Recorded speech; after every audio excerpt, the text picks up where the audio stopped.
نبی پاک صلی اللہ علیہ وآلہ وسلم کی 5 خوبصورت احادیث۔ ہمارے نبی پاک صلی اللہ علیہ وآلہ وسلم نے ارشاد فرمایا کہ اگر شام کا کھانا سامنے رکھا جائے اور ادھر نماز کے لیے تکبیر ہونے لگے تو پہلے کھانا کھا لینا۔ آپ صلی اللہ علیہ وآلہ وسلم نے ارشاد فرمایا کہ جب تم میں سے کسی شخص کو دوران نماز جمائی آئے تو جس قدر ممکن ہو اسے روکے، کیونکہ منہ کھلا ہو تو شیطان داخل ہو جاتا ہے۔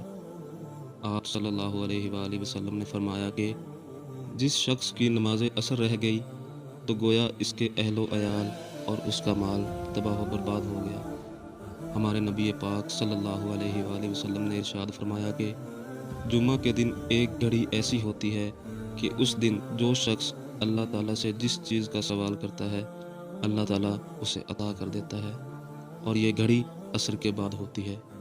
اور ہمارے نبی پاک صلی اللہ علیہ وآلہ وسلم نے ارشاد فرمایا کہ جنت تمہارے جوتے کے تسمے سے بھی زیادہ تمہارے قریب ہے، لیکن دوزخ بھی اتنی ہی قریب ہے۔